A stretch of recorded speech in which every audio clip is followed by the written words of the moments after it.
اللہ جل وعلا کی حمد و ثنا کے بعد رسول رحمت شفیع معظم نبی محتشم حضور ختم المرتبت صلی اللہ علیہ وآلہ وسلم کے حضور ناز میں اپنی عقیدتوں، ارادتوں اور محبتوں کا خراج پیش کرنے کے بعد واجب الاحترام ذوی الاحتشام معزز و مکرم سامعین، حاضرین حاضرات، ناظرین و ناظرات، السلام علیکم ورحمۃ اللہ وبرکاتہ۔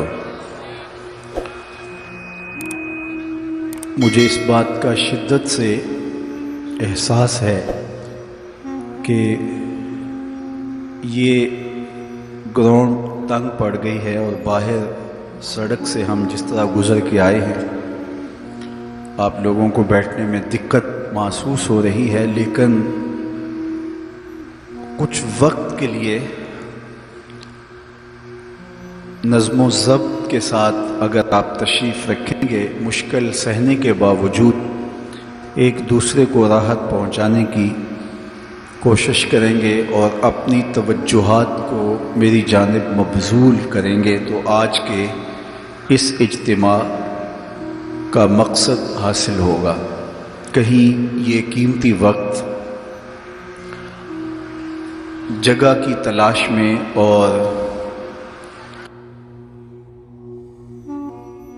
بسر نہ ہو جائے، جہاں جگہ ملی ہے کھڑے ہیں، بیٹھے ہیں، آواز اگر پہنچ رہی ہے تو اپنی توجہات کو میری جانب کر لیں۔ آج کی بابرکت شب جس کے دامن میں اتنی برکتیں ہیں کہ ہم اپنے دامن ہی تنگ پاتے ہیں، اپنی جھولیاں ہی چھوٹی سمجھتے ہیں اور انوار ہیں کہ اتر رہے ہیں۔ دلوں کی دنیا حضور کی محبت سے سرشار ہے، اور آج ہمیں خوشی کیوں نہ ہو۔ آج کی شب میرے اور آپ کے آقا و مولا وہاں تک پہنچے ہیں جہاں کسی کا خیال بھی نہیں پہنچ سکتا۔ کوئی فلک تے رہ یار گیا، کوئی جا سدرا تے ہار گیا، ایک کالیاں زلفاں والا سی جڑا عرش تو بھی لنگ پار گیا۔ اتنا عروج کائنات میں حضور علیہ السلام سے پہلے نہ کبھی کسی کو ملا، نہ حضور کے بعد کسی کو ملا۔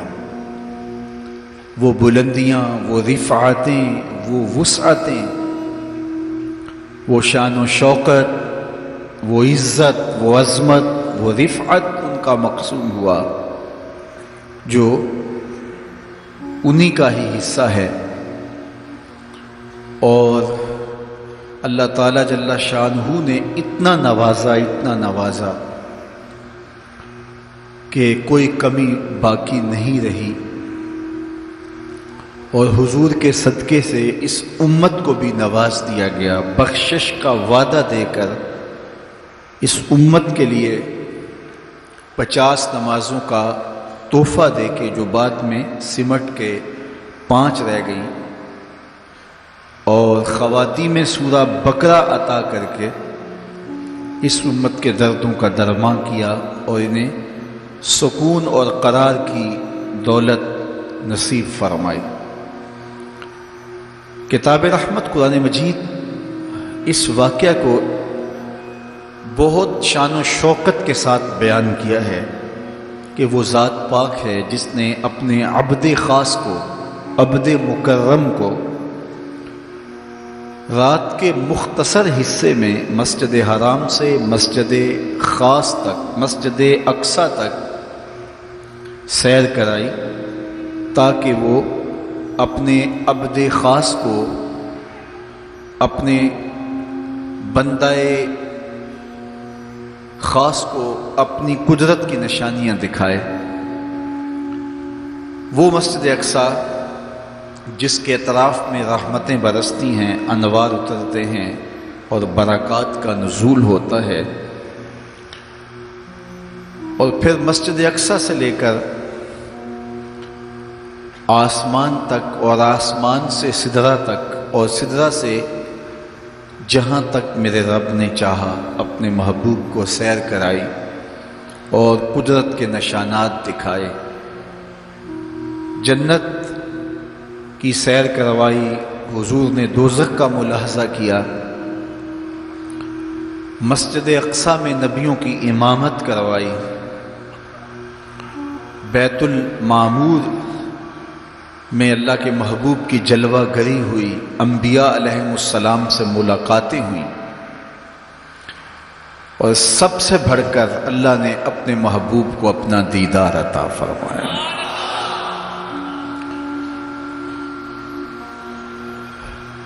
اب اس سرعت کے ساتھ، جس تیزی کے ساتھ حضور علیہ السلام تشریف لے گئے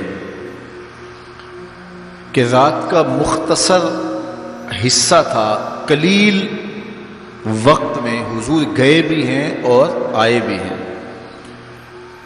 اور یہ ایک بہت بڑا امتحان تھا لوگوں کے لیے۔ کھرے اور کھوٹے کی پہچان ہونی تھی، لوگوں کے ایمان کا امتحان تھا، اور کفار نے اس پہ بہت ساری باتیں کی، اور ان کے ماننے میں یہ بھی نہیں آتا تھا کہ مسجد حرام سے مسجد اقصیٰ تک کیسے گئے۔ ابو جہل نے گلی گلی جا کے پروپیگنڈا کیا کہ ہمارا کون سا مسجد اقصیٰ میں آنا جانا نہیں ہے، تو 1 مہینہ جاتے ہوئے لگتا ہے، 1 مہینہ آتے ہوئے لگتا ہے، تو چھو کے بھی آنا ہو تو 2 ماہ چاہیے، اور یہ رات کے مختصر وقفے میں وہاں سے ہو کر آنے کی بات کر رہے ہیں، تو یہ کیسے ہم تسلیم کریں، یہ باتیں کیسے مان لیں؟ تو وہ مسجد حرام سے لے کے مسجد اقصیٰ تک حضور علیہ السلام کے جانے اور آنے کو نہیں مانتے تھے، اور ماننے والوں نے کہا سر عرش بھی گئے ہیں اور واپس آئے ہیں، ہم اسے بھی مانتے ہیں۔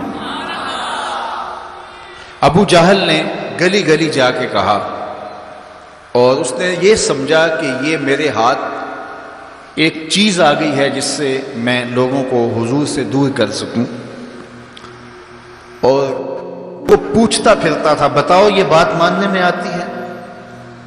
اچانک حضرت ابو بکر صدیق رضی اللہ تعالیٰ عنہ سے ملاقات ہو گئی، تو کہا ابو بکر تم ہی بتاؤ، اگر کوئی کہے کہ رات کے مختصر حصے میں گیا بھی ہوں اور پلٹ کے بھی آیا ہوں تو یہ بات ماننے میں آتی ہے؟ تو فرمایا بالکل ماننے میں نہیں آتی، چھو کے بھی آنا ہو تو 2 ماہ چاہیے۔ سمجھا لوہا گرم ہو گیا، اب چوٹ پورے ٹکانے پہ بیٹھے گی، تو کہنے لگا کہ پھر جن کا کلمہ تم پڑھتے ہو انہوں نے یہ دعویٰ کیا ہے۔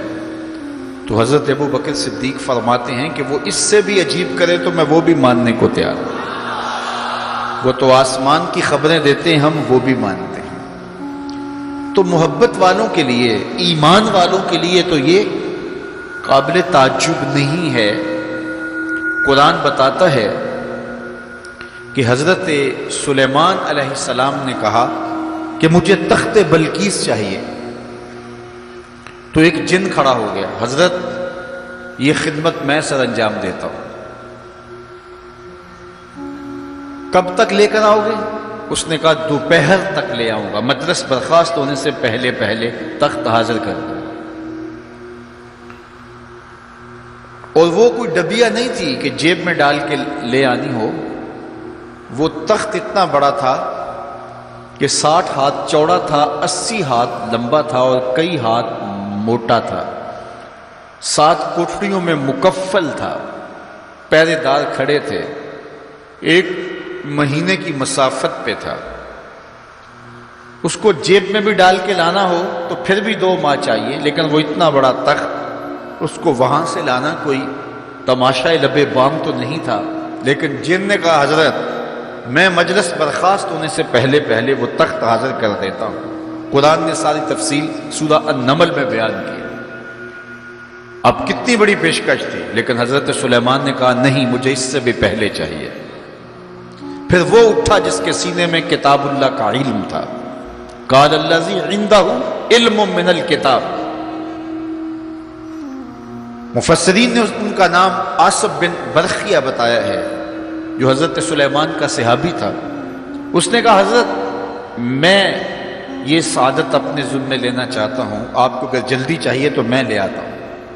تو آپ نے فرمایا وہ تو دوپہر تک کا ٹائم دے رہا، بتاؤ تم کب لاؤ گے؟ تو وہ شخص جو زبور کا عالم تھا اور حضرت سلیمان علیہ السلام کا صحابی تھا، وہ بولا انا آتی کا بہی قبل ان یرتد الیک طرف، حضور آپ آنکھ بعد میں جھپکیں گے، تخت پہلے حاضر ہوگا۔ اور حضرت سلیمان نے ابھی آنکھ جھپکی نہیں تھی، تخت سامنے پڑا ہوا تھا۔ بے ساختہ پکارا ھذا من فضل ربی، یہ میرے رب کا فضل ہے کہ جس نے میرے ماننے والے کو یہ روحانی طاقت اور توانائی نصیب کر دی۔ میں آپ سے کہتا ہوں کہ حضرت سلیمان کے امتی کی یہ شان ہے کہ 1 مہینے کی مسافت پر پڑا ہوا تخت آنکھ جھپکنے سے پہلے حاضر کر دیتا ہے، اور خود سلیمان مقتدی بن کے مسجد اقصی میں جس امام کے پیچھے کھڑے ہوں، اس امام کی شان کا عالم کیا ہوگا، ان کی رفعتوں کا عالم کیا ہوگا۔ تو یہ ایک امتحان ہے معراج، اور میرے اور آپ کے آقا و مولا کی عظمتوں کو ماننے والوں نے کہا کہ یہ بعید نہیں ہے، اللہ اپنے محبوب علیہ السلام کو جہاں چاہے جتنے وقت میں چاہے لے جا بھی سکتا ہے، اور اللہ کی دی ہوئی طاقت سے محبوب واپس پلٹ کے آ بھی سکتے ہیں۔ لوگوں نے یہ کہا کہ جسم اتنی سرعت کے ساتھ اگر محو سفر ہو تو تحلیل ہو جائے، تو میاں تخت سلیمان تحلیل نہیں ہوا، اور یہ حضرت سلیمان کے مقتدی کی تخت بلقیس جو ہے وہ تحلیل نہیں ہوا، اور یہ حضرت سلیمان کے مقتدی کی روحانی قوتوں کا کرشمہ ہے۔ تو جب ان کے مقتدی کی قوتوں کا یہ کرشمہ ہے تو ان کے امام کی طاقتوں کا عالم کیا ہوگا اور رفعتوں کا عالم کیا ہوگا۔ باقی یہ دعویٰ میرے رب کا ہے، سبحان الذی اسری بعبدہ، وہ ذات پاک ہے جس نے اپنے عبد خاص کو سیر کرائی۔ اور پھر دنیا ورطہ حیرت میں ہے کہ اتنے مختصر حصے میں، اتنے قلیل وقت میں کیسے گئے اور کیسے پلٹ کے آئے۔ اور میرے رب نے کہا کہ سن لو، یہ میرے محبوب کا سفر نہیں ہے، یہ میرے محبوب کی سیر ہے۔ سبحان الذی اسری، یہ میرے محبوب کا سفر نہیں ہے، یہ میرے محبوب کی سیر ہے۔ اور آپ جانتے ہیں سفر اور سیر میں فرق، سفر تیزی کے ساتھ کیا جاتا ہے۔ میں اب جو فاصلہ طے کر کے آیا ہوں، تو اگر میں سیر کی غرض سے یہاں آتا تو مجھے 2 گھنٹے لگتے، اور اگر میں گاڑی پہ بھی آتا تو پھر بھی مجھے کم از کم پونا گھنٹہ چاہیے تھا، لیکن میں 15-20 منٹ میں یہاں پہنچنے کی کوشش کی ہے، کیونکہ میری نگاہ میں ایک حد تھا کہ میں نے دیے گئے وقت کے مطابق یہاں پہنچنا ہے۔ وہ تو باہر بے تحاشا رش نہ ہوتا تو میں وقت سے 5 منٹ پہلے ہی پہنچ پاتا۔ تو میں دائیں بائیں سے بے نیاز ہو کے اپنی منزل پہ نگاہیں گاڑے ہوئے سرپٹ دوڑ رہا تھا، اور یہاں تک آ پہنچا۔ لیکن سیر جو ہوتی ہے اس میں ہر منظر پہ رکا جاتا ہے، ٹھہرا جاتا ہے، کوئی نظارہ ہو تو اس سے لطف اندوز ہوا جاتا ہے۔ اب اتنی سرعت کے ساتھ گئے اور واپس پلٹ کے آئے، میرا رب کہتا ہے یہ میرے محبوب کا سفر نہیں تھا، یہ میرے محبوب کی سیر تھی۔ کیا سمجھو گے میرے محبوب کو جس کی سیر تمہاری سمجھ میں نہیں آتی؟ اگر وہ سفر کرے تو پھر کیسے سمجھو گے؟ یہ تو ابھی سیر ہے اور تم ورطہ حیرت میں ہو، کیسے گئے کیسے آئے۔ عقل والے کہتے ہیں کہ زمین، سطح زمین سے لے کر 44 میل تک ہوا ہے، اس کے بعد کرۂ خلا ہے، پھر کرۂ زمہریر ہے، پھر کرۂ نار ہے، پھر آسمان میں خرق و التیام ممکن نہیں، جسم کا صعود ممکن نہیں ہے، آسمان میں دروازے نہیں ہیں، آسمان ٹوٹ نہیں سکتا، پھٹ نہیں سکتا، تو کیسے کوئی آسمان سے گزر سکتا ہے؟ تو کیسے چلے گئے؟ ہم کہتے ہیں کہ حضرت آدم ماں حضرت حوا کے کیسے آئے؟ یہ رکاوٹیں ان کے راستے میں بھی تو تھیں۔ حضرت عیسیٰ علیہ السلام کے بارے میں ہمارا عقیدہ ہے کہ وہ پھانسی نہیں دیے گئے، سولی نہیں چڑھائے گئے، بلکہ اللہ نے ان کو آسمان پہ اٹھا لیا۔ تو یہ رکاوٹیں تو ان کے راستے میں بھی آئی ہوں گی، تو وہ کیسے چلے گئے؟ جب حضرت عیسیٰ جا سکتے ہیں، حضرت آدم آ سکتے ہیں، تو میرا نبی جا بھی سکتا ہے، میرا نبی آ بھی سکتا ہے۔ فرق یہ ہے، ابھی تک جو گیا ہے پلٹ کے آیا نہیں، جو آیا ہے ابھی تک پلٹ کے گیا نہیں۔ میرے نبی گئے بھی ہیں، میرے نبی آئے بھی۔ سی راز میراج محبتاں دا نہیں سی کسے دی سمجھ وچ آن والا، سدیا طالب تے گیا مطلوب ہوتے، جبرائیل سی صد لے جان والا، بازے آخ دے بن دروازیاں تو کیویں پہنچیا عرش تے جان والا، ابر عقل نو ایتھے دخل کیے، جانے جان والا یا لے جان والا۔ یہ میرے رب کا دعویٰ ہے، اپنے محبوب کو سیر میں نے کروائی۔ تو کائنات میں جن رفعتوں تک، جن بلندیوں تک میرے حضور پہنچے، اچھا سیر کروائی کیوں؟ تو کہا کہ میں اپنے عجائب قدرت کی نشانیاں اپنے عبد خاص کو، عبد منیب کو، عبد مختار کو، عبد مکرم کو دکھانا چاہتا ہوں۔ اور پھر اللہ جل شانہ نے اپنے محبوب کو اتنی نشانیاں دکھائیں جن کا تعلق دیکھنے سے بھی تھا، جن کا تعلق وجدان سے بھی تھا، محسوسات سے بھی تھا، سننے سے بھی تھا۔ کبھی حضور علیہ الصلوۃ والسلام جنت کی خوشبو سونگھتے ہیں، نظاروں کی وادی دیکھتے ہیں، اور جنت کے محلات کو حضور ملاحظہ فرماتے ہیں، اور کبھی دوزخ کے اندر عذابوں میں مبتلا لوگوں کو حضور علیہ الصلوۃ والسلام دیکھتے ہیں، اور پھر اپنی امت کو بیان بھی فرمایا تاکہ وہ ان اعمال بد سے بچ جائیں جو جہنم میں لے جانے کا سبب و ذریعہ ہے۔ آج کی شب خاص میں میں اور آپ اپنی زندگیوں پہ غور کریں، اور حضور علیہ السلام نے وہ جو ہمیں خبریں دی ہیں ان کو دیکھیں، اور کوئی ایسی کوتاہی کہیں ہمارے اعمال میں تو نہیں ہے، اگر ہے تو اس کو اپنے سے دور کر کے ایک نئی زندگی کا آج سے آغاز کریں۔ حضور علیہ الصلوۃ والسلام نے فرمایا کہ میں نے کچھ لوگوں کو دیکھا کہ پتھروں سے ان کے سر کچلے جا رہے ہیں، اور پتھروں سے کچلنے کی وجہ سے ان لوگوں کے سر کیمے کی طرح ہو جاتے، کوٹ دیے جاتے ہیں پتھروں سے، لیکن تھوڑی دیر کے بعد پھر صحیح ہو جاتے ہیں، لیکن پھر دوبارہ ان کے سر کچلے جاتے۔ تو میں نے پوچھا جبریل یہ کون لوگ ہیں؟ تو کہا کہ یہ وہ لوگ ہیں کہ جن کے سر نماز کی وجہ سے بوجھل رہتے تھے، نماز جن کو بڑی بھاری لگتی تھی۔ کئی لوگوں کو نماز کا کہیں تو وہ 100 بہانے کرتے ہیں، اور ایک بہانہ تو ہر بے نمازی کرتا ہے، میرے کپڑے پاک نہیں ہیں۔ میرے والد گرامی فرمایا کرتے تھے تیرے کپڑے کیسے پاک ہو سکتے ہیں جب تو اللہ کے حضور جھکنا نہیں جانتا؟ جب اس کے حضور جھکنا سیکھ جائے گا، تیرا لباس بھی پاک ہو جائے گا، تیرا بدن بھی پاک ہو جائے گا، تیرا تن بھی پاک ہو جائے گا، تیرا من بھی پاک ہو جائے گا۔ تو 100 بہانے، تو ان کے سر نماز کی وجہ سے بوجھل ہو جاتے، اذان کی آواز سنتے اور پھر دوبارہ سرہانے پہ سر ڈال دیتے، اور اٹھنے کی ہمت نہ پڑتی۔ حی علی الصلاۃ حی علی الفلاح کی دل فریب صدائیں کانوں میں پڑتی۔ تو ان کے سر نماز کی وجہ سے بوجھل ہوتے تھے، اور آج ان کے سر پتھروں سے کوٹے جا رہے ہیں۔ اس پورے اجتماع میں جو اس گراؤنڈ کے کناروں تک ہے، اور باہر گلی میں بھی اس لاؤڈ سپیکر کے ذریعے سے بازار میں بھی، سڑک پر بھی آوازیں پہنچ رہی ہوں گی، تو آپ سب اور میں غور کریں کہ ہماری زندگی میں کہیں نماز سے کوتاہی تو نہیں ہے، اور یہ بھی سن لیجئے کہ یہ معراج کا تحفہ خاص ہے جو حضور لے کر آئے ہیں۔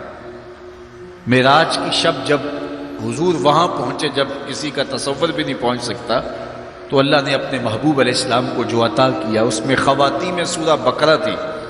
سورہ بقرہ کی آخری آیات عطا کی گئی۔ امت کے ساتھ بخشش کا وعدہ کیا گیا اگر وہ شرک نہیں کرتی، اور جو سب سے اہم شے وہ یہ کہ 50 نمازوں کا تحفہ دیا گیا۔ آقا کریم علیہ السلام 50 نمازوں کا ہدیہ اور تحفہ لے کر کے واپس پلٹے۔ چھٹے آسمان پہ حضرت موسیٰ علیہ السلام سے ملاقات ہوئی اور انہوں نے کہا کہ میں بنی اسرائیل کا تجربہ رکھتا ہوں، اور امتوں کا گہرا تجربہ رکھنے کی وجہ سے میں آپ سے عرض کرتا ہوں کہ آپ اللہ کی بارگاہ میں جائیے اور نمازوں میں تخفیف کی درخواست پیش کیجیے، یہ 50 نمازیں نہیں پڑھ پائیں گے۔ تو حضرت موسیٰ علیہ السلام کے کہنے پہ حضور دوبارہ بارگاہ عزتی میں حاضر ہوئے اور عرض کی تو 5 نمازوں کی رخصت ہو گئی، 45 رہ گئی۔ تو واپس پلٹے تو حضرت موسیٰ علیہ السلام نے پھر کہا کہ یہ 45 بھی نہیں پڑھ سکیں گے، آپ اللہ کی بارگاہ میں دوبارہ تخفیف کی درخواست پیش کیجیے۔ تو حضور دوبارہ جاتے، پھر آئے، پھر انہوں نے کہا، 9 مرتبہ واپس بھیجا اور 50 سے 5 نمازیں رہ گئیں۔ جب 5 نمازیں لے کے حضور واپس آ رہے تھے تو حضرت موسیٰ پھر ملے اور انہوں نے ایک بار پھر کہا ایک بار اور جائیے۔ اب عادت باری کیا ہے؟ ہر بار درخواست کرنے سے 5 نمازوں کی رخصت ملتی ہے، اب رہی 5 گئی ہیں، تو عادت باری کے مطابق اب یہ 5 بھی معاف ہو جائیں گی۔ تو حضور نے فرمایا مجھے رب سے شرم آتی، رب سے حیا آتی۔ امت سے توقع کی کہ یہ امت اتنی نکمی تو نہیں ہے کہ 5 نمازیں بھی نہ پڑھے۔ تو میرے اور آپ سے یہ ہمارے آقا و مولا کی توقع تھی کہ ہم 5 نمازیں ادا کریں، اور یہ 5 نمازیں ہمیں ثواب 50 کا عطا کریں گے۔ لا تبدیل لکلمات اللہ، اللہ کی باتیں تبدیل نہیں ہوتی۔ بظاہر یہاں 9 مرتبہ تبدیلی آئی ہے، لیکن اللہ نے ایک ضابطہ دیا، من جاء بالحسنۃ فلہ عشر امثالھا، جو ایک نیکی کرے 10 کا ثواب دیتا ہوں، پڑھو گے 5 ثواب 50 کا عطا کروں گا، چونکہ اللہ کی باتیں تبدیل نہیں ہوتی۔ تو یہ 5 نمازیں تحفہ معراج ہیں جو حضور لے کر کے آئے ہیں۔ اسی لیے الصلاۃ معراج المومنین کہا گیا کہ معراج اہل ایمان کے لیے، نماز اہل ایمان کے لیے معراج ہے۔ حضور کا معراج تو یہ کہ رخ مالک سے پردے اٹھے اور دیدار الہی کیا، اور وہاں تک پہنچے جہاں کسی کا تصور بھی نہیں پہنچ سکتا۔ لیکن اس امت کے لیے معراج یہ ہے کہ جب وہ پیشانی سجدے میں رکھ کے سبحان ربی الاعلیٰ کہتی ہے، اتنی رحمتیں برستی ہیں کہ اگر لوگوں کو پتہ چل جائے کہ ہم جب سجدے میں ہوتے ہیں تو کتنی رحمتیں برستی ہیں، تو وہ سجدے سے ساری نہ اٹھائیں، اتنی رحمتوں کا نزول ہوتا ہے۔ اس لیے اس امت کا معراج یہ ہے کہ یہ 5 گانا نماز شعار زندگی بنا لے، کبھی بھی نماز قضا نہ ہونے دے، اپنی زندگی میں نمازوں کو اس طرح شامل کرے کہ نماز کا وقت آئے تو بے چینی ہو کہ نماز کی ادائیگی ہو، اور ایک نماز کے بعد دوسری نماز کا انتظار کرنے لگ جائیں۔ میرے اور آپ کے آقا و مولا نے فرمایا مجھے تمہاری دنیا سے صرف 3 چیزیں پسند ہیں، حبب الی من دنیاکم ثلاث، تمہاری دنیا سے صرف 3 چیزیں پسند ہیں، خوشبو، پاکیزہ عورتیں، اور میری آنکھوں کی ٹھنڈک نماز میں رکھی گئی۔ حضور نماز کو آنکھوں کی ٹھنڈک قرار دیں، اور فرمایا بلال حبشی کو جب اذان کے لیے کہتے تو یہ فرماتے ارحنا یا بلال، بلال اٹھو اور ہمارے سینے کو راحت پہنچا دے۔ تو نماز سے حضور کے قلب کو، حضور کے سینے کو راحت پہنچتی تھی۔ میں اور آپ جتنے لوگ یہاں آئے ہیں اور جس ہجوم کے ساتھ، جس شوق کے ساتھ، جس ولولے کے ساتھ اور جس محبت کے ساتھ آئے ہیں، یقیناً آپ اور میں حضور کو راضی کرنے آئے ہیں، اپنے رب کو راضی کرنے آئے ہیں، آقا دو عالم کی رضا کے حصول کے لیے ہم آئے ہیں۔ تو حضور کی رضا کے طالب بن کے آج کے اس اجتماع میں آنے والوں، اگر تم چاہتے ہو کہ حضور ہم سے راضی ہو جائیں، تو اگر بدقسمتی سے کوئی بے نمازی ہے تو آج عزم کر کے جائے کہ آج کے بعد نماز نہیں چھوڑوں گا، اللہ کے رسول راضی ہو جائیں گے انشاءاللہ، چونکہ حضور نے نماز کو اپنی آنکھوں کی ٹھنڈک قرار دیا ہے، اپنے دل کا قرار نماز کو قرار دیا۔ ارحنا یا بلال، بلال ہمیں راحت پہنچا دو اذان دے کے، تو یہ حضور کے لیے راحت کا سبب تھا۔ تو 5 گانا نماز شعار زندگی رکھیں، اور جنہیں نماز نصیب ہے وہ یہ سمجھیں کہ نماز معراج المومنین ہے، تو پھر ہمیں سجدے میں اس کی لذت کیوں نصیب نہیں ہوتی؟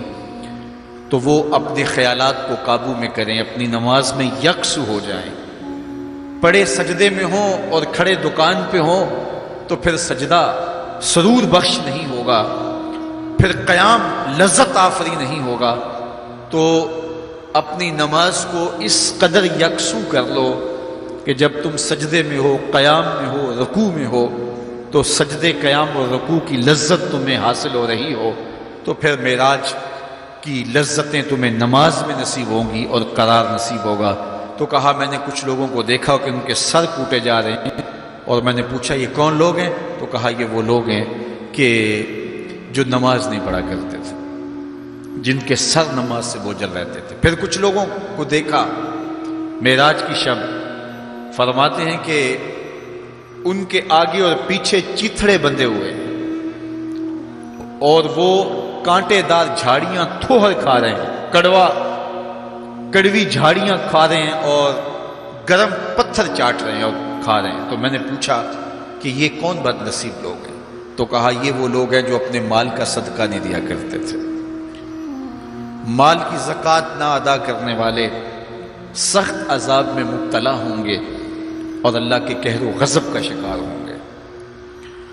اور پھر فرمایا میں نے ایسے لوگوں کو بھی دیکھا کہ جن کے سامنے انواع و اقسام کے کھانے پڑے ہوئے ہیں، ہنڈیا کے اندر اچھے تازہ اور خوشبودار معقولات موجود ہیں، لیکن وہ ان کو نہیں لے رہے، بلکہ بدبودار سڑا ہوا گوشت کہیں پڑا ہے اور وہ اس کو اٹھا کے کھا رہے ہیں۔ تو مجھے حیرت ہوئی، تو میں نے جبریل سے پوچھا کہ یہ کون بد نصیب لوگ ہیں کہ ان کے سامنے بھنا ہوا تازہ گوشت موجود ہے، خوشبودار گوشت موجود ہے، لیکن یہ اس بدبودار متعفن میں ہاتھ مار رہے ہیں۔ تو کہا یہ آپ کی امت کے وہ بد نصیب لوگ ہیں کہ جن کو پاک طاہر اور پاکیزہ بیویاں میسر تھیں، لیکن اس کے باوجود وہ ناپاک عورتوں کے بستروں پہ راتیں بسر کرتے تھے۔ دور موجود کے اندر برائی اور بدی تیزی کے ساتھ پھیلتی چلی جا رہی ہے، اور جدید ذرائع ابلاغ نے، جس میں سوشل میڈیا پیش ہے، آنکھوں سے حیا تو چھین ہی لیا ہے، خیالوں کی پاکیزگی تو چھین ہی لی ہے، عصمت کے جوہر پر اتنی تیزی سے یہ آلات حملہ آور ہیں کہ اپنی نئی نسلوں کو بچانا اور ان کی حفاظت کرنا بہت ضروری ہو گیا ہے۔ میری اور آپ کی ذمہ داری ہے کہ ہم اپنی اولادوں پر گہری نظر رکھیں اور ان کی حفاظت کریں، چونکہ اگر عصمت کا جوہر محفوظ نہ رہا تو پھر پلے کچھ بھی نہیں رہا، اگر آبرو سلامت نہیں رہی تو پھر پلے کچھ بھی نہیں رہا۔ قیامت کے دن ان لوگوں کو اس صورت کے اندر لایا جائے گا کہ وہ یہ غلیظ کھانے کھا رہے ہوں گے، اور ذلت اور رسوائی کی وہ زندگی ان کو سہنا پڑے گی، اور اللہ کے قہر و غضب کا شکار ہونا پڑے گا۔ اپنی خلوت کو اور اپنی جلوت کو پاکیزہ رکھنے کی کوشش کرو، اور اللہ کی رضا اپنا مقصود زندگی بنا لو۔ وہ آنکھ جو غیر محرم کو شہوت کی نظر سے دیکھتی ہے، قیامت کے دن جہنم کی آگ سے بھر دی جائے۔ اپنے خیالوں کو بھی پاکیزہ کرو، اپنی سوچوں کو بھی پاکیزہ کرو، اور اپنی زندگی کی ایک ایک ساتھ کو اپنے مالک کے حضور پیش کرو، اور اللہ سے توفیق مانگو خیر کی اور برکت اور رحمت کی۔ جب انسان کی نگاہ پاک نہیں رہتی تو خیال پراگندہ ہوتے ہیں، خیالات کی ناپاکیزگی اس کی عصمت کے جوہر پہ حملہ آور ہوتی ہے، اور شیطان کے لیے یہ بڑی خوشی کی بات ہے کہ کوئی نوجوان اپنی عصمت اور اپنی آبرو کو داؤ پہ لگا دے۔ تو دور موجود کے اندر یہ فتنہ تیزی کے ساتھ بڑھتا چلا جا رہا ہے، اس میں ہماری معاشرت کی ناہمواریاں اور جدید ذرائع ابلاغ اور قرب قیامت کی وجہ سے فتنوں کا آسمان سے بارش کی طرح برسنا ہے، لیکن جو اپنے آپ کو بچا لے وہی سرخرو ہوگا، جو نہیں بچا پائے گا وہ اپنی دنیا اور آخرت برباد کر لے گا۔ اللہ کے محبوب نے ارشاد فرمایا کہ میں نے کچھ لوگوں کو دیکھا کہ ان کی زبانیں لوہے کی کینچیوں سے کاٹی جا رہی ہیں، آگ کی کینچیوں سے کاٹی جا رہی ہیں۔ دو روایات ہیں، لوہے کی کینچیوں سے اور آگ کی کینچیوں سے۔ تو میں نے پوچھا جبریل یہ کون لوگ ہیں؟ تو کہا حضور یہ آپ کی امت کے فتنہ پرور خطیب ہیں، جو کہا کرتے تھے ان کا اپنا وہ عمل نہیں ہوا کرتا تھا۔ لوگوں کے اندر فتنہ اور فساد پپا کرنے والے لوگ، جن کی زبان کی تلخیاں معاشروں کے اندر تفریق پیدا کرتی ہیں، بھائی بھائی سے لڑ پڑتا ہے، میاں بیوی کے درمیان تفریق پیدا کر دیتے ہیں، نفرت کی چنگاریاں ان کی زبان اگلتی ہے، اور ان کے لہجے لوگوں کے اندر تفریق، تشدد، افتراق اور فرقہ بندیاں پیدا کرتے ہیں۔ تو ایسے لوگ قیامت کے دن ان کی زبانیں لوہے کی کینچیوں سے کاٹ دی جائیں گی، جس کی صورت اللہ کے محبوب پہلے ہی ملاحظہ فرما چکے۔ تو بدترین اس امت کے لوگ بھی علماء ہیں اور بہترین اس امت کے لوگ بھی علماء ہیں۔ فتنہ انہی سے شروع ہوتا ہے اور انہی میں پلٹتا ہے۔ ان کے پاس بیٹھنے سے خیر ملتی ہے اگر وہ خیر کی راہوں کے مسافر ہوں، اور اگر یہ طبقہ خراب ہو جائے اور شر پہ اتر آ جائے، شر پہ اتر آئے تو پھر سب سے زیادہ شر بھی انہی کے دامن سے پھوٹتی ہے۔ ان کی زبان جب زہر اگلنے لگے اور ان کے لفظ شعلے بن جائیں تو معاشرے بسم ہو کے رہ جاتے ہیں اور معاشرے جل کے خاشاک ہو جاتے ہیں۔ اس لیے خاص طور پہ اس طبقے کو اپنا ہمیشہ محاسبہ کرنے کی ضرورت ہے کہ ہمارے عمل سے، ہمارے رویے سے، طرز زندگی سے، ہماری گفتگو سے، ہمارے کسی لہجے سے کسی کے لیے تفریق، تشدد، افتراق اور لڑائی پیدا نہ ہو۔ تو یہ بات بہت ہی اہم ہے جو اللہ کے محبوب علیہ السلام نے بیان فرمائی۔ اللہ کے محبوب علیہ السلام فرماتے ہیں میں نے ایک منظر دیکھا کہ ایک سوراخ ہے، اس سے ایک بیل نکلتا ہے، نکلنے کے بعد دوبارہ گھسنے کی کوشش کرتا ہے لیکن گھس نہیں پاتا۔ تو میں نے جبریل سے پوچھا کہ یہ کیا ماجرا ہے؟ تو جبریل نے کہا کہ حضور یہ ان لوگوں کی مثال بیان کی ہے جو زبان سے بڑا بول نکال دیتے ہیں اور پھر دوبارہ اس کو لینا چاہتے ہیں تو پھر وہ واپسی نہیں ہو سکتی۔ بعض اوقات آپ کوئی ایسی بات کر دیتے ہیں جس سے فتنہ پھیلنا شروع ہو جاتا ہے، جس سے شر پھیلنا شروع ہو جاتی ہے، جس سے معاشرے کے اندر تشدد اور افتراق پیدا ہونا شروع ہو جاتا ہے، جس سے لوگ آپس میں الجھ پڑتے ہیں۔ تو آپ آرام سے زبان سے کوئی جملہ نکال دیتے ہیں لیکن بعد میں اس کو واپس لینا چاہیں لیکن وہ شر پھیل چکی ہوتی ہے۔ تو اسی لیے ہمارے بزرگوں نے ہمیں یہ کہا ہے کہ بولنے سے پہلے 100 مرتبہ بات کو تول لو، غور کر لو، فکر کر لو۔ کمان سے تیر نہ نکلا ہو، آپ کے پاس اختیار ہوتا ہے کہ جب چاہو اس کو پھینک لو، لیکن جب آپ کمان سے تیر چھوڑ چکے ہوں تو پھر آپ کا اختیار ختم ہو جاتا ہے۔ پھر وہ زخمی کرے، کسی کی موت کا سبب بنے یا وہ تیر ضائع چلا جائے، پھر تمہارا اختیار نہیں ہوتا۔ تو بولنے سے قبل ضرور سوچو کہ میری زبان سے نکلا ہوا کوئی جملہ اس معاشرے پر کیا اثر پیدا کرے گا، اور جب زبان سے جملہ نکل گیا تو پھر آپ کے اختیار میں نہیں ہے۔ تو یہ بہت ضروری ہے۔ اس وقت ہر بندہ جو زبان میں آئے بول دیتا ہے، ہر بندے کو اس وقت بولنے کی جو لت ہے، اور آج کل تو وہ سوشل میڈیا کے اوپر جو من میں آیا تنہائی میں وہ لکھ دیا، اور لکھ کے معاشرے کے اندر لوگوں کے اندر وہ چیز وائرل کر دی، جس طرح کی تصویر چاہا ڈال دی، لیکن پھر بعد میں وہ آپ کے اختیار میں چیز نہیں رہتی ہے۔ بلکہ اب تو اتنے بخسیس اور اتنے نیچ فطرت کے لوگ بھی سوشل میڈیا پہ بیٹھے ہوئے ہیں. کسی زمانے کے اندر جو گندے مزاج کے لوگ ہوتے تھے وہ واش روم کے اندر بیٹھ کر کے چھپ کے اپنے خب سے باطن کا اظہار کرتے تھے اور واش روم کی دیواروں کے اوپر جو ان کے من میں غلاظت ہوتی وہ لکھ دیا کرتے تھے.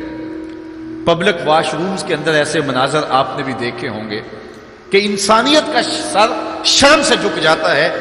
ایسے چھوٹی سوچ کے لوگ وہاں بیٹھ کر کے جو ہے وہ لکھ دیا کرتے تھے. اب وہی لوگ ان کو ایک سوشل میڈیا کا پلیٹ فارم مل گیا ہے اور وہ یہاں اپنے بند کمرے میں جو چاہیں لکھ کے اس کے اوپر ڈال دیں اور اس کی شر اور اس کا فساد اور اس کی غلاظت اس کی گندگی کے چھینٹے کہاں کہاں تک پہنچتے ہیں ان کو اس سے غرض نہیں ہوتی.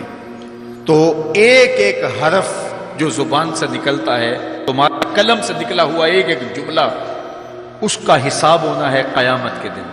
ایک ایک چیز کے بارے میں پوچھا جائے گا. اور آج اگر تم سوشل میڈیا پہ کوئی بات چھوڑتے ہو یا کسی مجمع عام کے اندر کوئی بات کرتے ہو یا تنہائی کے اندر کوئی بات کرتے ہو اور پھر اس کی شر پھیلتی ہے تو وہ شر تو پھر سفر کرتی رہے گی. تم اب وہ جملے کہنے چھوڑ بھی دو, تم اپنا وہ اکاؤنٹ بند بھی کر دو, لیکن وہ شر, وہ غلاظت, وہ گندگی, وہ چھینٹے جو اڑے تھے وہ آگے بڑھتے رہیں گے اور اس کا گناہ تمہارے نامہ اعمال میں تمہارے کھاتے میں درج ہوتا رہے گا. حتیٰ کہ تم مر بھی گئے تو پھر بھی تمہارے نامہ اعمال کے اندر وہ سب کچھ اترتا رہے گا. اس لیے اپنے آپ کو محتاط کرنے کی ضرورت ہے اور اپنے ایک ایک لمحے کو محفوظ کرنے کی ضرورت ہے. اپنے وقت کو قیمتی جانو. اپنی زبان کو کھولنے سے قبل 100 بار سوچو کہ جو میں لفظ کہہ رہا ہوں وہ کیا مجھے کہنا چاہیے یا نہیں. میرے اور آپ کے آقا و مولا نے فرمایا جو اللہ اور پچھلے دن پر ایمان رکھتا ہے وہ خیر کی بات کہے ورنہ چپ رہے. اس کا چپ رہنا اس کے لیے بہتر ہے اور اگر وہ کہنا چاہتا ہے تو وہ خیر کی بات کہے. تو فرمایا میں نے وہاں بیل نکلتے ہوئے دیکھا اور پھر دوبارہ گھسنا چاہتا ہے تو گھس نہیں پاتا. تو کہا جبریل نے کہ یہ وہ بول ہے جو زبان سے نکالا جا چکا ہے, اب دوبارہ زبان میں اس کو داخل نہیں کیا جا سکتا. اور مختلف صورتیں حضور نے دیکھی. لوگوں کو عذابوں کے اندر مبتلا دیکھا, لوگوں کو تکلیفوں کے اندر مبتلا دیکھا, کسی کو خون کی نہر کے اندر غوطے کھاتے دیکھا, کسی کے پیٹ کے اندر سانپ دیکھے. اور جبریل سے پوچھا تو جبریل نے عرض کی یا رسول اللہ یہ سود خور ہے, یا رسول اللہ یہ حرام کھانے والا ہے, یہ فلاں جرم کا مرتکب شخص ہے. تو وہ صورتیں حضور علیہ السلام کو دکھائی گئی اور وہ مناظر حضور کو دکھائے گئے. اور دوسری جانب جنت میں حضور نے ان خوش نصیب لوگوں کو بھی دیکھا کہ جن کی نیکیوں کی وجہ سے وہ اللہ کی رحمتوں کے حصار میں ہیں. ایک شخص کو دیکھا جو نور عرش میں ڈوبا ہوا ہے اور وہ نور ہی نور میں ہے. اللہ اکبر. تو جبریل سے حضور نے پوچھا یہ کون شخص ہے؟ تو جبریل امین نے اس کی 3 خوبیاں بیان کی. ان میں سے ایک خوبی یہ تھی کہ وہ اپنے والدین کا فرما بردار ہے. حضور علیہ السلام نے معراج کی شب بہت نظارے دیکھے, جنت دوزخ کو مشاہدہ کیا. حضور نے انبیاء علیہ السلام سے ملاقاتیں کی. پہلے آسمان پہ حضور علیہ السلام نے حضرت آدم علیہ السلام کو دیکھا. دوسرے آسمان پہ دیگر حتیٰ کہ 7ویں آسمان تک مختلف نبیوں کو دیکھا. اور پھر اس کے بعد حضور علیہ السلام 7 آسمانوں سے گزرتے ہوئے جب سدرۃ المنتہا پہ پہنچے تو جبریل امین نے کہا کہ حضور اب اس سے آگے میں نہیں جا سکتا. اللہ اکبر. پھر سبز نوری تخت آیا جس پہ حضور جلوہ فراز ہوئے. رف نامی اس تخت پہ حضور بیٹھے. پھر حضور وہاں تک پہنچے جہاں کسی کا خیال بھی نہیں پہنچ سکتا. خرد سے کہہ دو کہ سر جھکا لے, گماں سے گزرے گزرنے والے, یہاں خود پڑے ہیں جہت کو لالے. کوئی کیا بتائے کدھر گئے تھے, سراغ عین و متا کہاں تھا, نشان کیف و الا کہاں تھا. نہ کوئی ساتھی نہ کوئی راہی, نہ سنگ منزل نہ مرحلے تھے. کمان امکان کے جھوٹے نکتوں تم اول آخر کے پھیر میں ہو. محیط کی چال سے پوچھو کدھر سے آئے کدھر گئے تھے. کوئی حد ہے ان کے عروج کی, بلغل اولاب کمالے. حضور علیہ الصلوۃ والسلام فرماتے رأیت ربی فی احسن صورہ، اللہ اکبر، سب سے بڑی دولت جو حضور نے ملاحظہ کی، سب سے بڑا نور جو حضور نے دیکھا، سب سے بڑی قدرت کی نشانی جو حضور نے دیکھی، وہ یہ تھا کہ حضور نے سر کی آنکھوں سے اپنے رب کا دیدار کیا۔ نور ہی نور، اجالے ہی اجالے، روشنیاں ہی روشنیاں۔ اللہ اکبر، خود بلایا محبوب کو اور اپنا جلوہ دکھایا۔ ایک کوہ طور پہ خود چل کے جاتے ہیں، رب ارنی انظر الیک، مالک میں تجھے دیکھنا چاہتا ہوں۔ تو جواب کیا ملتا ہے؟ لن ترانی، اے موسیٰ تم مجھے نہیں دیکھ سکتے۔ اور ایک ام ہانی کے گھر لیٹے ہیں اور چادر اوڑھ کے استراحت کر رہے ہیں، جبریل جا کے حاضر ہو کے عرض گزار ہوتے ہیں، ان اللہ اشتاق الی لقائک یا رسول اللہ، محبوب آپ لیٹے ہو، آپ کا رب آپ کا دیدار کرنا چاہ رہا ہے۔ تبارک اللہ، شان تیری، تجھی کو زیبا ہے بے نیازی، کہیں پہ وہ جوش لن ترانی، کہیں تقاضے وصال کے تھے۔ ایک کوہ طور پہ خود چل کے جاتا ہے اور دیدار کی طلب کرتا ہے، مالک میں تجھے دیکھنا چاہتا ہوں۔ جواب کیا ملتا ہے؟ لن ترانی، اے موسیٰ تم نہیں دیکھ سکتے۔ پہم اسرار ہوتا ہے بار بار، یا اللہ میں تجھے دیکھنا چاہتا ہوں۔ علماء نے لکھا جب یہ کہہ دیا گیا تم نہیں دیکھ سکتے تو پھر تقاضا کیوں تھا؟ کہا اس لیے کہ رب کا کلام سنا تھا، اس لیے تڑپ تھی، جس کے کلام میں اتنا لطف ہے، دیدار کا مزہ کیا ہوگا۔ تو کہا تھا مالک میں تجھے دیکھنا چاہتا ہوں۔ اچھا اگر مجھے دیکھنا چاہتے انظر الی الجبل، اس پہاڑ کو دیکھو، اگر یہ اپنی جگہ پہ کھڑا رہا تو تم مجھے دیکھ لو گے۔ اللہ نے اپنی رویت کو استقرار جبل کے ساتھ معلق کر دیا۔ علامہ سعد الدین تفتزانی علیہ رحمہ نے شرح عقائد نسبیہ میں اس پہ گفتگو کی ہے کہ ممکن کے ساتھ معلق بھی ممکن ہوتا ہے، گویا اللہ کا دیدار ممکن ہے۔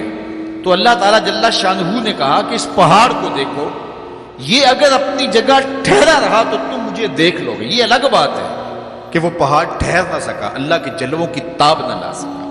اللہ تعالیٰ نے اس پہاڑ پہ جب اپنی تجلی کا نزول کیا، اور وہ بھی تجلی ذاتی نہیں تھی، تجلی صفاتی، اور اس کا بھی عکس، پرتو، ظل اور سایہ اس پہاڑ پہ ڈالا، اور پہاڑ اس جلوے کی تاب نہیں لا سکا۔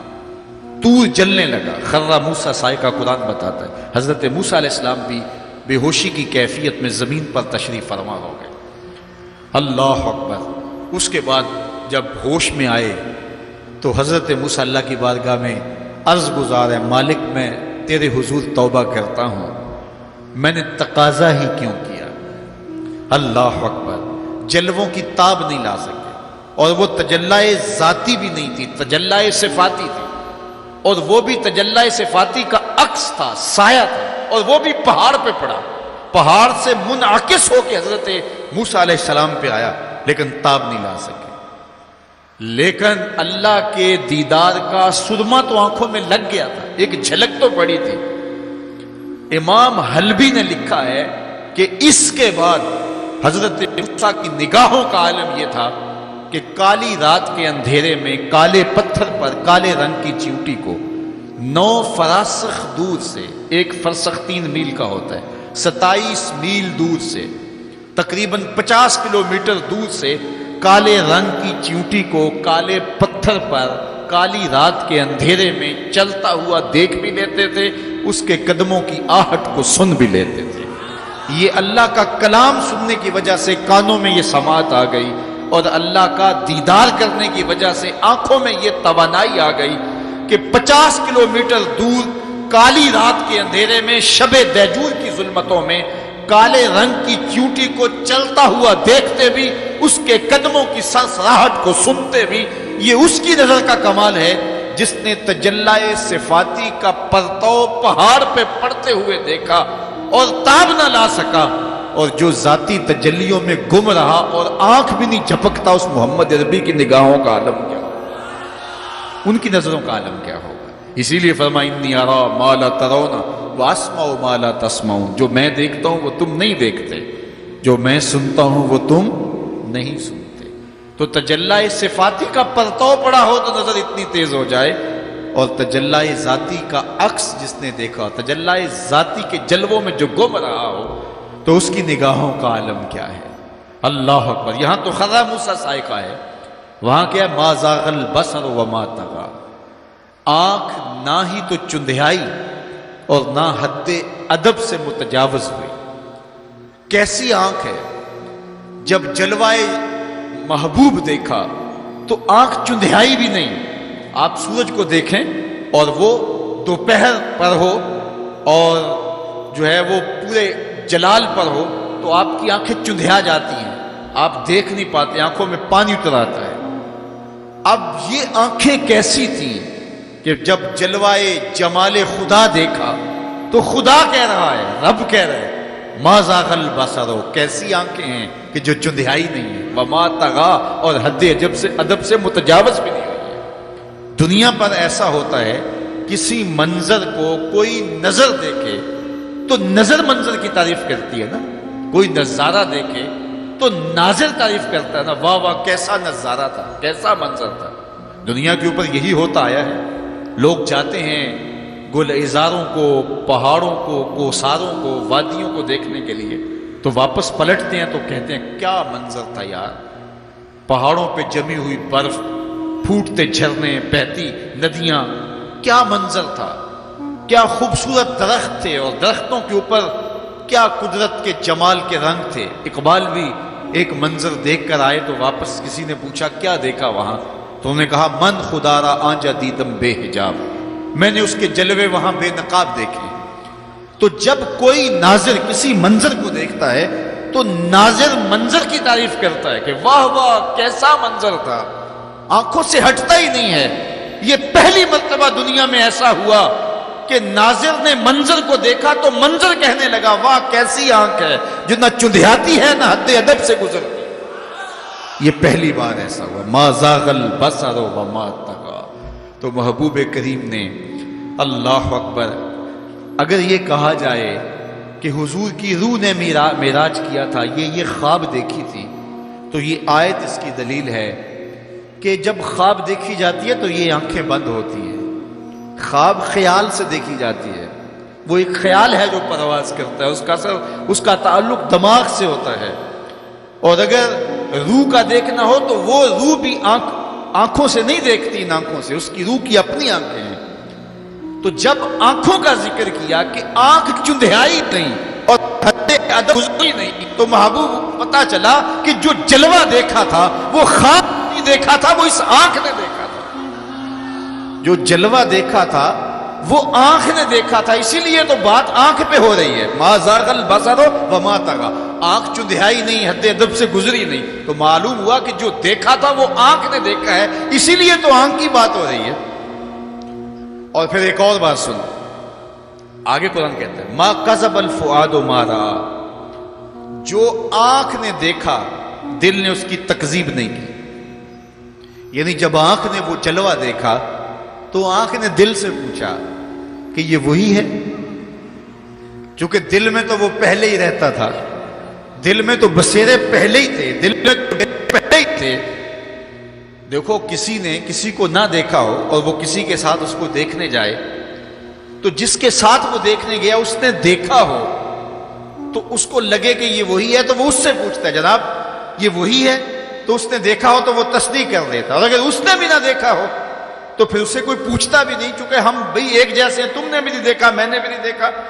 تو جب کسی نے پہلے دیکھا ہوا ہو تو پھر دوسرا اس کو پوچھتا ہے ہاں وہی ہے، اور وہ کہتا ہے ہاں ہاں وہی ہے، اور وہ یہ تب کہہ سکتا ہے کہ اس نے پہلے دیکھا ہو۔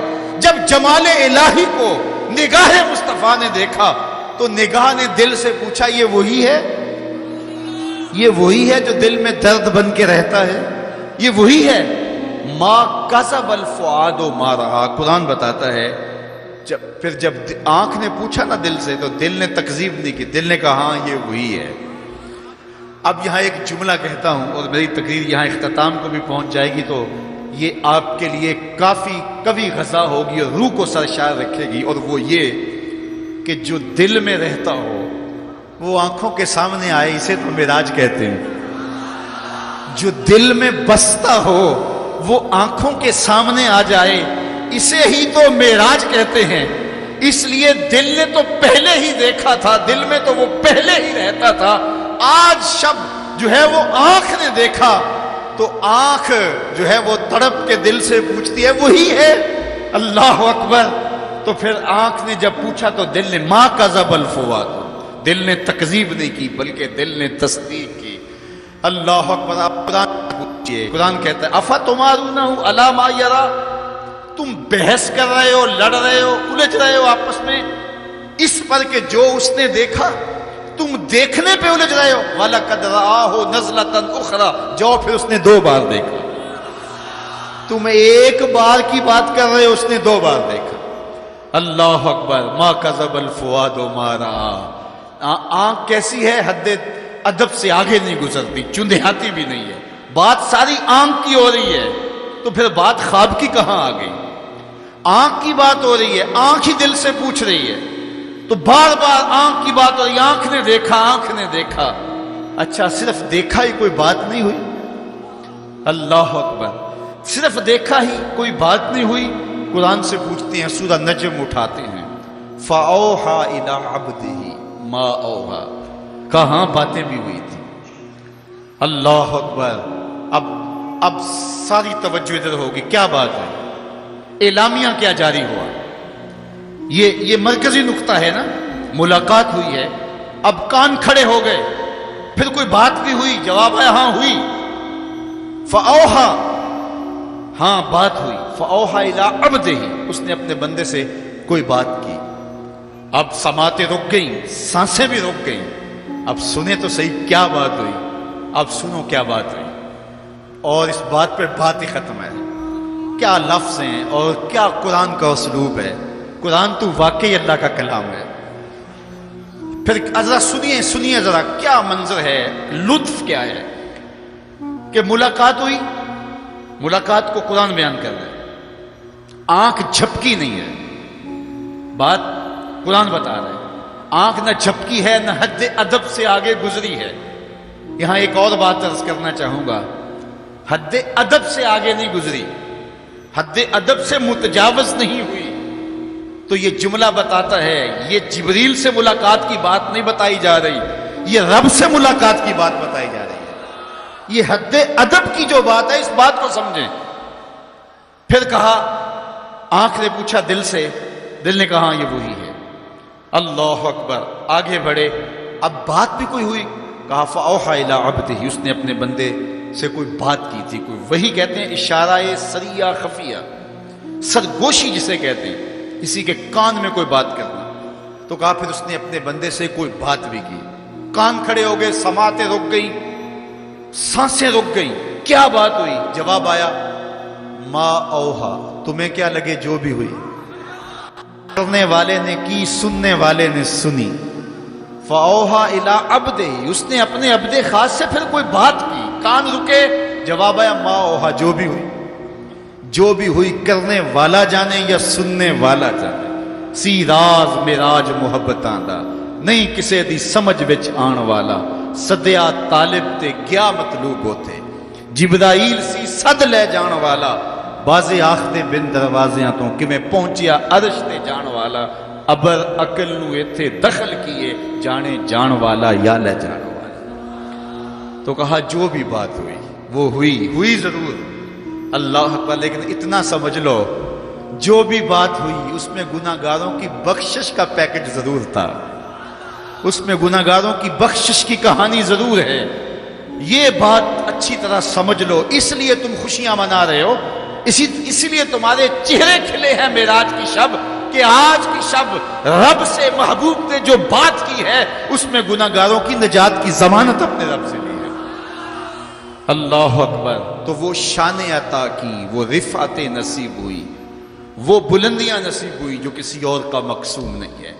ایک شب کا محفل معراج کیا، ساری زندگی ان کے نام پر درود پڑھتے رہیں، ان کے دین کے لیے اپنے آپ کو وقف کر دیں اور ایک ایک سانس ان کے نام کر دیں، حق کے شکر پھر بھی ادا نہ ہو، اس لیے کہ ہماری بخشش کی ضمانت اسی دہلیز سے ہوئی، اسی چوکھٹ سے